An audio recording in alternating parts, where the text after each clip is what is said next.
isiin summii dhuydee asitti caltaadee jetti namaa itti nayaame naafisii haaskeeshi jiraatu waliif laalla. Kan siin jedhe geessemi gurbaa sayiratti itti namu dawwale. Fedhu nama nuu ergamoo. Dirqama inni bakka seenuun qabu ishee amma irra nu dawwale dabi. Irratti dawwaluu barra tamaam wanni irratti dawwalan takka nitu jawwaala nagalaa haasuu diteeti.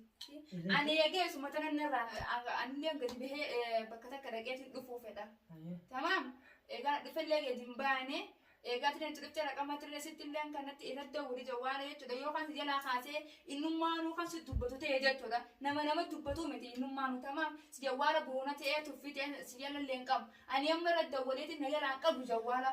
تمام ايوه رقم 60 كنا يردوا وليدي خلاص ويوقفني وست اللي فيه ولينا كما جيس ليس حاكم ولين جيسا انا يما انت نجدي بيتي بكتك كده وفوف ده يوم مو لا عندنا تخنا ركبت تاتيسي ولينا حاكم جيس تايسن ايوه ايوه دي بو فدا وانت تبقى دي بيتي انا مو شي دي بيتي لا يعني ردي مرامي كده ايوه جوال 60 كنا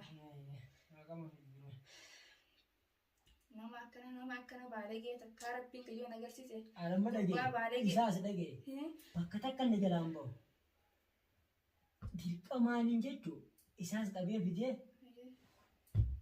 laal bakka takka inni jalaan bahu osoo akka fedhatee jechuudha. Dhaabuu irratti hin dawwalaa.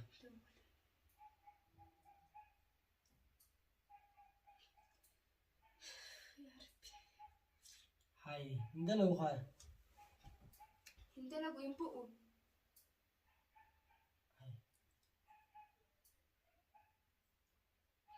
ما خير لو تنجروا هذه خيما ساعة دواسة ديسن خنا ايه خدواسة ديسن يرد دول وما تكوان كيس يا ميسي ماذا وقت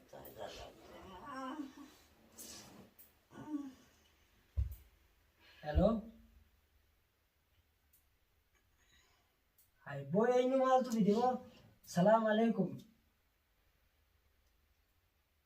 اينو سيدي سيان عبد الله ده ابواتي خم فيروزاركم مالي ايسي جلتو بالاخرام قلت ابو ايه غاري دكه خنيتي بكت باتو بيتشا ايچو بكت باتو بي خنا بيتشا راس كيسه ولنجرا والله namni kanuma waliin taphata. Jaartiin fuudhettee deddeemu jirta jedheeti yayyee. Jaartii fuutoo isii duutuu dhiifta. Amma booda gana feetuni dhufta. Feetuni hafta manaas ni beeyta. Walumaan tokko kan jiraatu walii ilaallaayee. Akkasiin siin jee dhaamsa kiyya kana wallaallaas keessa waliin jirra amma ganaadha. Nama biraa dhabdeeti kana godhachuu jirta jeebsheera. Ayyee nageette. Yaa boo wayyaadhaa waa kaas jalaa waa kaase jawwaalumaa bari irratti wayyaa nu jalaa waa kaasuu dide. Mungkin raqamni kaayitee raqaman beenyas jalaa kaase. Raqama irratti dawwalaan na jalaa qabe. Dawwalee erga qabe eenyu boo jaa. Maali gurbaan dhamee maal ta'e gurbaan kanaa garee miti kun gurbaan dhamaallee wooma akkamii deddeemaa. Isuma kana yoo waqtillee fiidiyoo irra laalu jechuudha.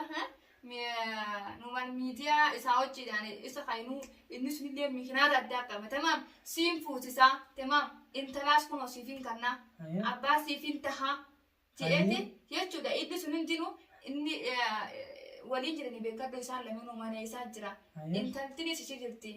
Isaan walii galanii Ferusaara waan akkana kana yaadanii tamaam nuuban miidiyaa sanii ukai isallee akkanatti akka jiraate isii irratti jechuudha siin fuusisa jeeni intaltinis mana isaa jirti. Tamaam miidiyaa irratti akkatti edaanuma namaa hojii jira. Egaa namaa hojii jira miti inumaa ogiin fi ittira laallu jechuudha. Garuu innillee arfeelleen kan immoo baalagummaa dira san qabu jechuudha ogiin fi laallu inni sunis akka keessaa qaba. Nuuban miidiyaan sun. Ani san hin beeku nuuman miidiyaa jaaniin jechuudha. Ichumarratti harkee ture ogii fiidiyoo isaanii daawwadhu hedduu takka jechuudha siin fuusisa. Anamma irratti deebisa. Irratti deebiseeti. Namaatu akkana godhu jira. Isa sanis yaammadhu hoottuun jaallaa hojii. برنامني بر إنني سبر أرك خيسا قبض ستي مني أكو دبي ترى خيسا بكب دوية تعمل إسانو ما ندرو يجوا والكهانيتي يصير تجت يصير دلنا بورو جراوني يصير تفوسس جرا إسا أيوة ميكنا تمر سنيتو إنترو مانه سنيتو إنترتي يا سيفين كنا أموسني تلفوني أمي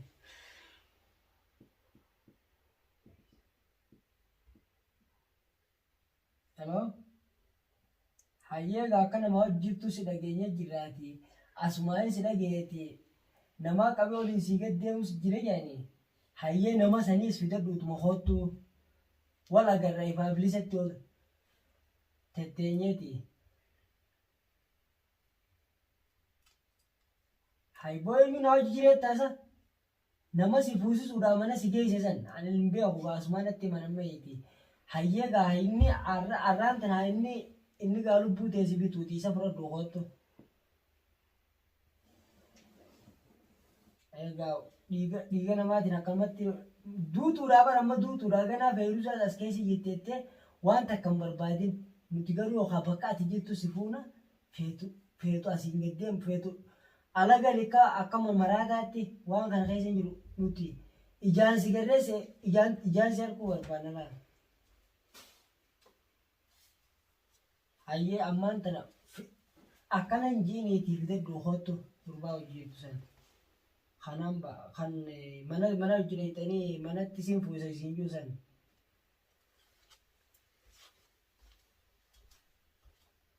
san fudhadhu hoottu hayyee lageette maal siin jee inni naan jemu namni takkallee na wajjin jiru jaa'u Hai namta akkami isaa wajjin hin jirre ragaan ni jira. Wanni nuti amma fiidiyoo tana waraabnee mata kaameraalee dirqama kan inni illee kaa'uu danda'e jechuudha.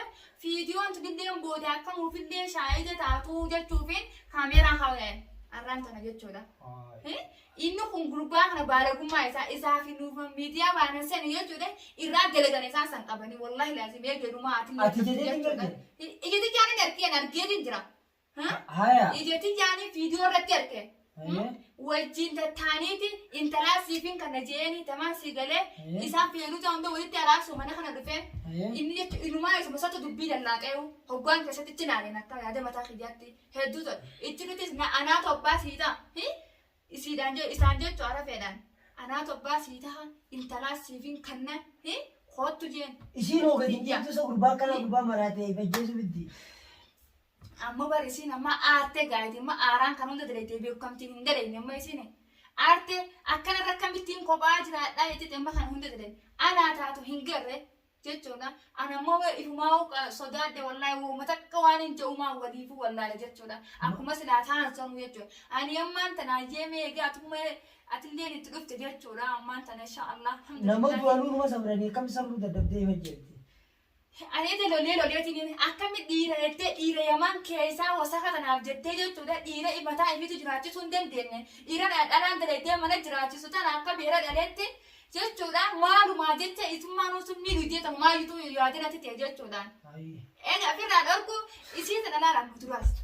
Amma isi anuma dogoreeti isi ogguu wayyooteen dubbadha. Bara amma isi silaa walitti dubbatin hin jirtu ani dubbii keessa qoban qabduu fi sittee jira malee yaamisa. Akaaraan akkana.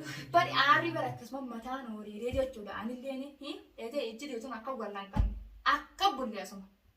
Nama kana ciisu jechuudha. Akka bulleeti ammaan tana jechuudha sitti bilbilee atummaan kanuma anatummaan kun kanuma deemtee natti dhuftee jechuudha amma kana hundallee kan wallahi dasi mani amma eeguma atumna dhuftee ani bari si fayyaa qabne seenee bara isi fayyaa qabne seenee oguna da'u seemnee ni jirtuun seenee maali maal ta'e jeetiin rifaatuudha gawaa kana taatudha wanni nutti bitin hin jirtu tamam satelee haa hundira dhaqee hankumeessi guyyaa isi taatu ol kaateetis deemu hin dandeenye namaa jiyoon gatiin kophaati osoo kana itti kinnatti himtee bara dawaa fideetiin dawaa baran bakka saniyyuu atilleen daasuma dhuftee tama waliin agartee itti booda akkasitti gaatilleen geessitaa jennee je'eeti beektaa gaa akkasiiti ammaan kan alhamdulillah itti immoo ogee itti bari ittisiitu akkana keessa buutee jechuudha waan takkatan keessa jirtu hin qabdu.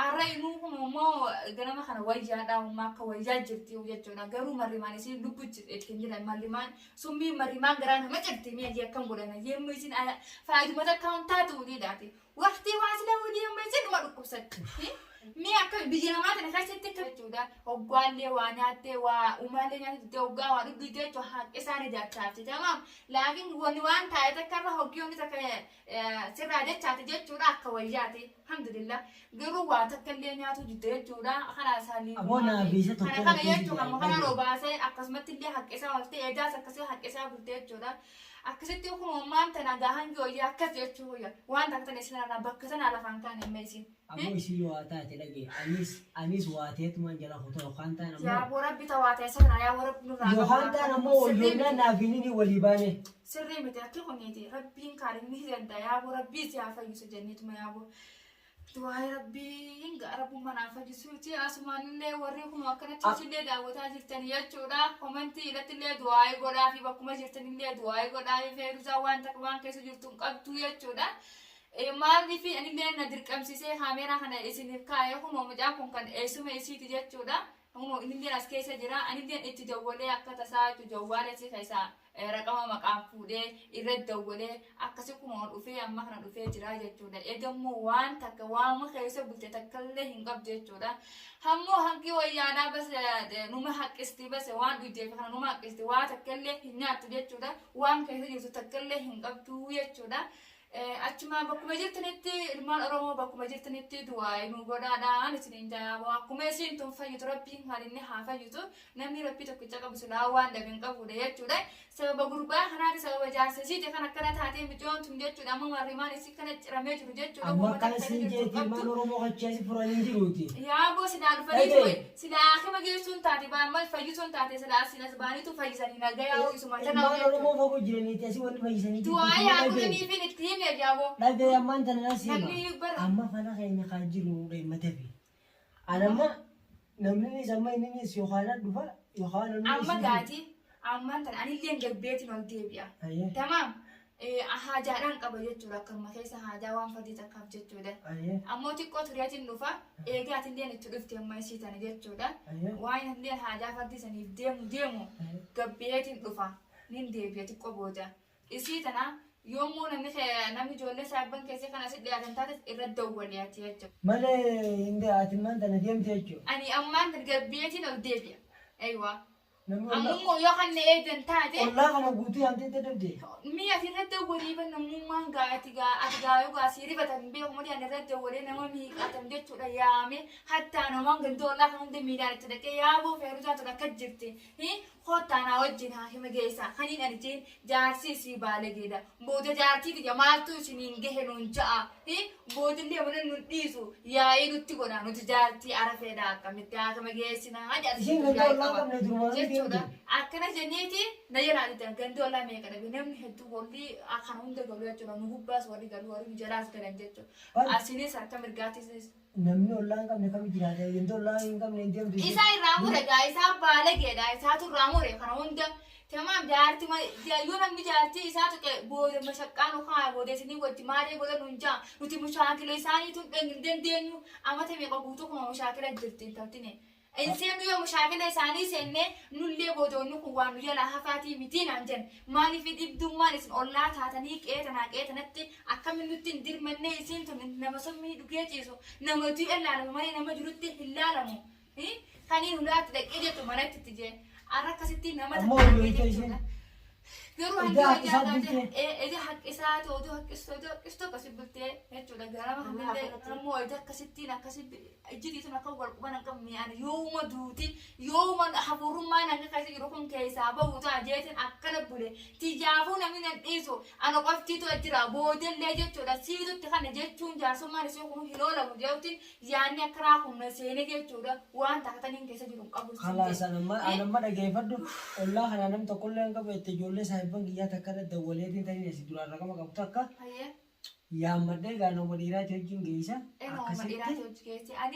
akkasitti mana akamaa geessee gaamma qaqqabdoon kun fardiidha akkasitti isaanillee geessee isallee boodatti dachaanaan siin jea waan akkasiiti ati maan tana waan kana haala muumijjeesi ijoollee akka isa bakka gartee bakka isaan jiraniif kanaas garteeme booda dawwaleetiin sillee gaggaafadhee bakka jiru tanaaf tan isaan jiranis adda baafadhee akkasitti boruu shaallaan deebite gaafuruu.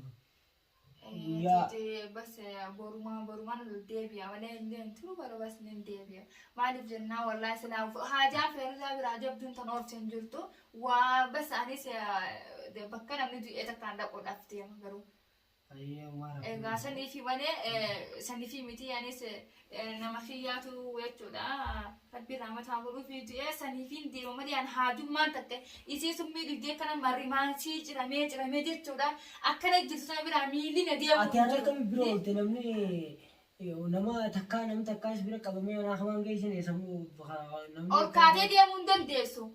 Tamam ol kaatee asii kaatee hangatti hammaama kanaa dhaquu dadhabde.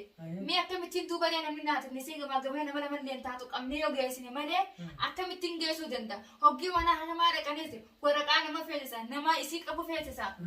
Waa hedduudha namni tokko qoftiin akka mana hamaa geessuu hin danda'u jechuudha.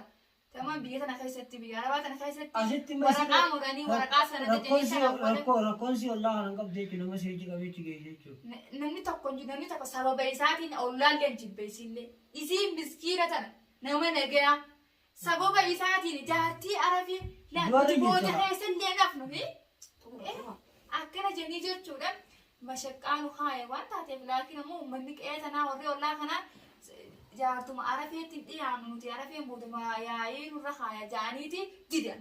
Hayyee maqaan si eeguu didanii sirrattuu dawwale silaan sirrattuun dawwaluu itti eeguma isiin fayyide booda silaan dhageessa nama dhabeeti ati gaafuu rakkadhee cinqadhee sirrat dawwale jechuudha. Hayyee ammaan tana hayyee bagana yaamte ati sillee galatoomeeti amma ati si shaallaa hayyee teessan bayi du'aa godhi anis fuudheetiin mana hakimaa geessee.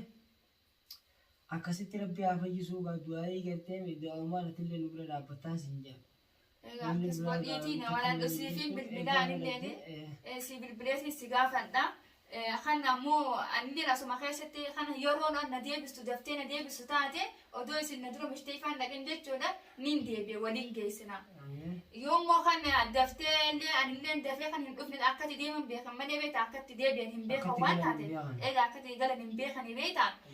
Garuu yoon ammoo kan hangana deebuu taate waliin geessinaawu.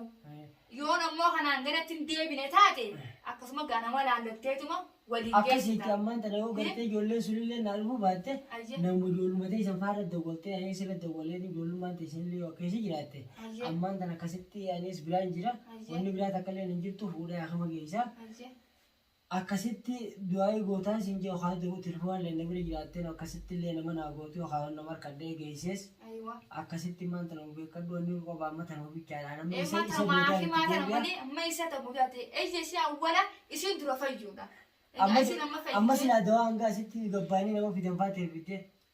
Itti eegwa dawaallee itti fideetiin idee hanqisanuu haqqisaan irraa deebii malee duraan badu michiyoon wahiin silaa'uu kan sa'aatanaa weetti rabbiin baase hangarraa xarasheef irraa dachaanaan yemmaan tana kan isin akkana nagayaan hojjettu edimmoo laal akkanatti